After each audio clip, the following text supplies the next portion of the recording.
Olá, tudo bem? Seja bem-vindo ao canal Meu Momento com Deus. Nessa ocasião nós teremos mais um estudo guiado. Vamos dar continuidade ao nosso estudo da lição. Meu coração se alegra de poder estar aqui junto com você, partilhando desse momento tão especial do nosso dia. Você deve pensar, mas Davi, tu tá postando muito tarde, tá saindo no final do dia, começando no outro dia. Infelizmente o horário não é o mais ideal. Mas é aquela história. É o que no momento eu estou conseguindo. Estou bastante atarefado com muitas coisas. E aí, normalmente, o tempo que dá para gravar é no finalzinho do dia, né, no finalzinho da noite. Mas eu vou me organizar sim para postar na hora mais adequada para você poder estar ali junto comigo nos melhores momentos. Não é mesmo? Nessa ocasião, quero convidar você a orar, para logo em seguida a gente adentrar no estudo de hoje, que eu creio que vai ser uma bênção. Então vamos orar? Senhor Deus, estás nos céus, muito obrigado, Pai, por mais uma oportunidade de poder estudar a Tua palavra. Que ela seja uma fonte a jorrar dentro de nós. E que essa fonte, a cada dia, faça com que a gente busque ao Senhor. Perdoa os nossos pecados, fica conosco. Em nome de Jesus Cristo. Amém. Pois muito bem, nós vamos estudar aqui o tema de terça-feira. O tema é o teísta cético. Olha que tema interessante. Vamos entender um pouquinho sobre esse tema e vamos compreender, né, qual é a razão e os motivos pelos quais a gente precisa estar apercebido sobre esse assunto. Separei aqui alguns pontos. E o primeiro ponto, descreve aqui o verso de Isaías 55, verso 8 e 9. Olha só o que diz esse verso, ó. Os meus pensamentos não são os pensamentos de vocês, e os caminhos de vocês não são os meus caminhos, diz o Senhor.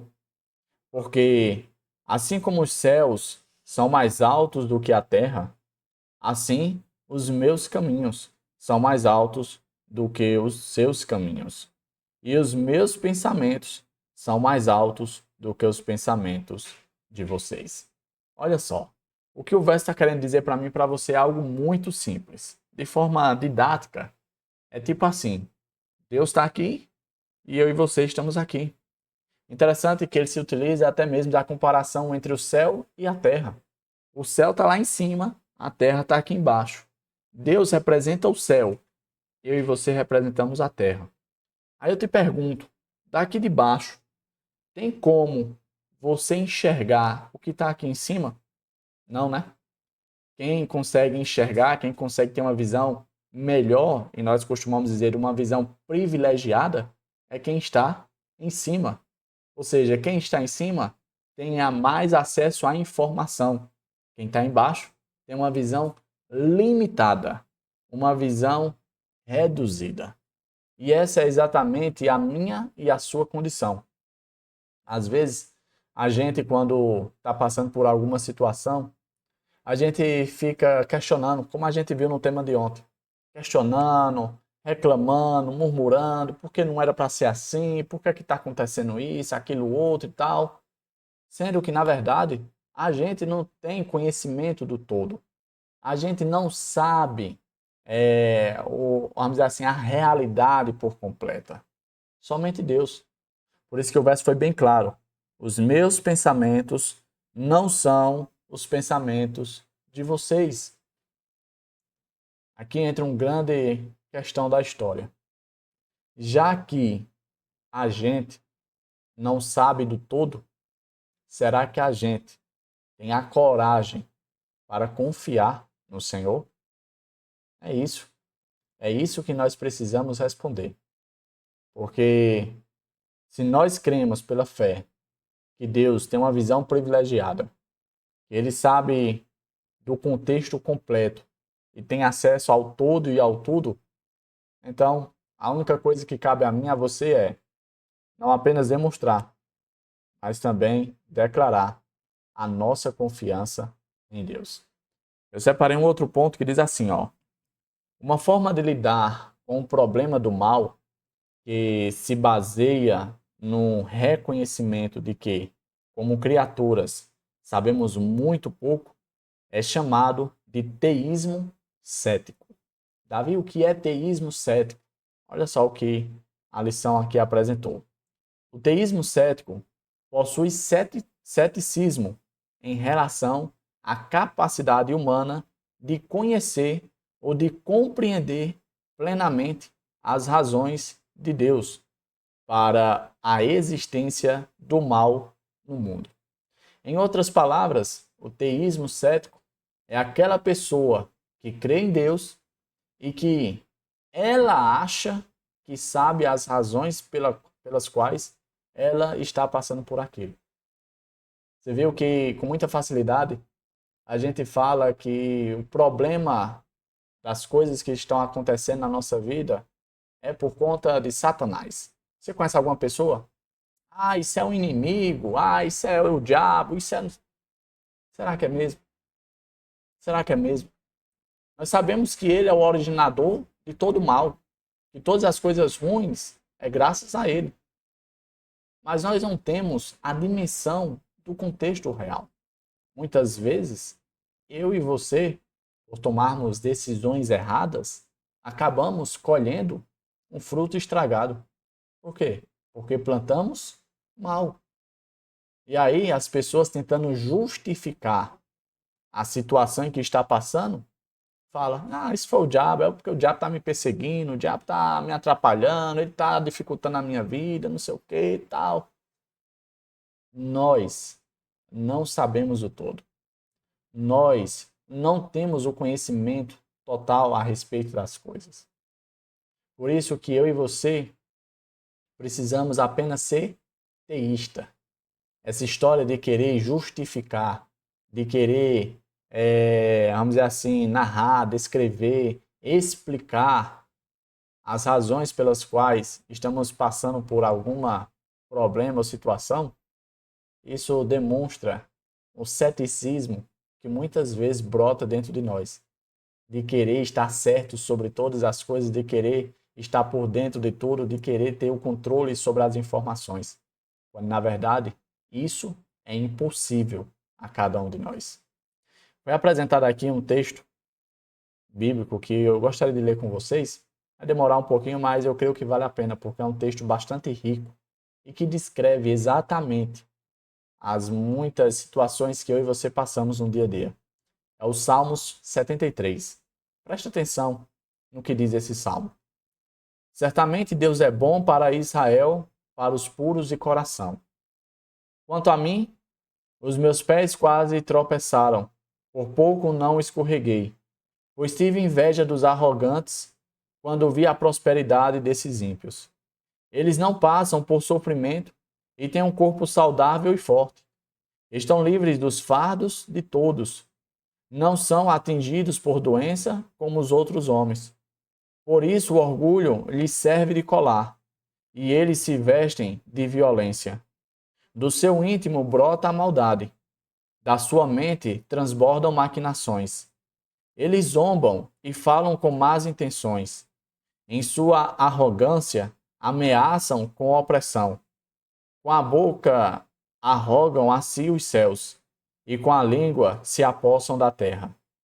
Por isso o seu povo se volta para eles, e bebe suas palavras até saciar-se. Eles dizem, como saberá Deus?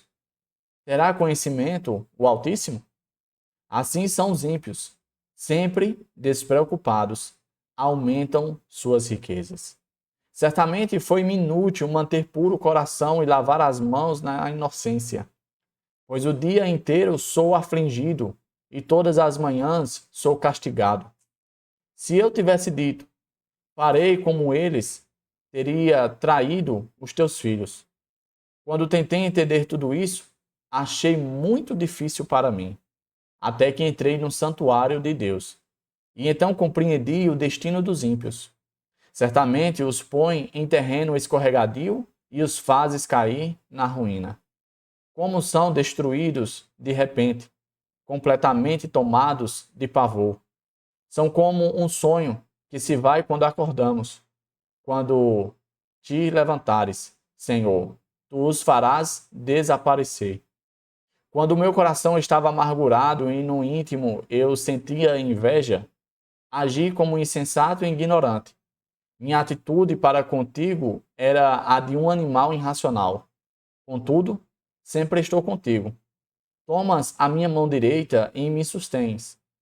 Tu me diriges com o teu conselho, e depois me receberás com honras. A quem tenho nos céus, senão a ti? E na terra, nada mais desejo além de estar junto a ti. O meu corpo e o meu coração poderão fraquejar, mas Deus é a força do meu coração e a minha herança para sempre. Os que te abandonam, sem dúvida, perecerão. Tu destrói todos os infiéis, mas, para mim, bom é estar perto de Deus. Fiz o soberano Senhor meu refúgio. Proclamarei todos os teus feitos. Olha que interessante. Interessante que quando o salmista ele começa a refletir sobre o seu dia a dia, sobre a sua realidade de vida, ele chega à conclusão que as pessoas que não estão nem aí para Deus, elas estão vivendo a vida delas, elas estão prosperando, elas estão enriquecendo, elas estão felizes, elas não adoecem, nada de mal está acontecendo com elas. Mas ele que busca o Senhor, que procura fazer as coisas certinho, que está ali buscando ter um momento com Deus todos os dias, as coisas não parecem estar saindo muito bem. E aí, de acordo com o salmista, ele começa a contemplar a vida alheia. E ali ele começa a desejar a vida alheia, tendo inveja da vida do povo. Só que aí ele tem uma mudança de perspectiva. E essa mudança acontece exatamente quando ele entra no santuário. Davi, o que foi que ele viu no santuário que trouxe ele à tona, que fez ele voltar dessa loucura que ele estava pensando? É no santuário que a gente toma conhecimento de que um dia todos terão que prestar conta. No antigo Israel, havia ali uma cerimônia anual, que era exatamente o dia da expiação. O sumo sacerdote adentrava ao lugar santo dos santos para apresentar na presença de Deus as súplicas das pessoas que ficavam lá fora com o coração contrito e arrependido. Se Deus rejeitasse, já era. Mas se Deus aceitasse, eles estavam perdoados. Todos os dias, as pessoas ofereciam o seu sacrifício, pedindo perdão. No dia da expiação, todos os pedidos que eram feitos durante todos os dias, de forma diária, eram apresentados ao Senhor, para o Senhor, podemos dizer assim, riscar da presença dele e nunca mais se lembrar. Davi, por que é que eles faziam de forma diária e nessa cerimônia era como se fosse apresentado tudo de uma vez? Imagina a seguinte situação para você entender. Sabe, antigamente era muito comum nas bodegas, quando as pessoas iam comprar fiado, ter uma cadernetazinha. E ali era anotado o valor do fiado. Fiado nada mais é, gente, do que comprar e não pagar, tá bom? Então, o que acontece? Você levava sua cadernetazinha, anotava ali o valor, até que chegava o dia de pagar. Pronto. O sacrifício diário era como se você estivesse anotando na sua cadernetinha. Nesse dia eu devi tanto. Nesse dia eu devi tanto. E assim ia até chegar o dia do Yom Kippur, né? Ou então o dia da expiação. O dia da expiação era o dia de pagar a conta da cadernetinha. Aí ali, o sumo sacerdote levava a cadernetinha de todas as pessoas na presença de Deus, dizendo, tá aqui. Eles estão arrependidos e estão querendo quitar esse débito aqui. Aí quando Deus aceitava o pedido, era riscado a cadernetinha e ali ficava ok, sem mais nenhuma dívida. O salmista só tomou o discernimento, né, porque ele até disse que estava parecendo um animal irracional ao pensar sobre a beleza da vida temporária que os ímpios têm. Ele diz, olha, eu parecia um animal irracional desejando essas coisas. Foi só quando entrei no santuário que eu caí em si. Eu separei um ponto com base nesse contexto e diz assim: o salmista ficou perturbado com o mal que existe. Ele olhou ao redor e viu os ímpios prosperando. Tudo parecia injusto. Ele não tinha resposta para isso. Então se perguntou se vale a pena crer em Deus e servi-lo. Até que olhou para o santuário. Perceba o grau de loucura que eu e você podemos chegar se nós acharmos que sabemos de tudo. Porque é nesse achar, é nesse ceticismo que muitas vezes brota de um coração distante ou quem sabe sofrido, que faz com que a gente comece a questionar se de fato vale a pena ser cristão, se de fato vale a pena buscar a Deus e ter um momento com Deus. Foi por pouco, como disse o salmista. Ele diz: eu quase escorreguei, eu quase tropecei, eu quase fui de arrasta para cima. Mas graças a Deus, o santuário me fez lembrar de que de fato o Senhor é justo. E no tempo devido, o Senhor fará justiça. Sabe? Eu e você não sabemos como as coisas irão continuar, como as coisas irão terminar, nos mínimos detalhes. E uma coisa é certa, eu e você não precisamos saber. A única coisa que é pedido de mim e de você é: seja teísta, mas não seja cético. Continue crendo e confiando em Deus, de que Ele vai fazer o que preciso for, da forma que for e da maneira que for. E será a melhor maneira e a melhor forma possível. Tá bom?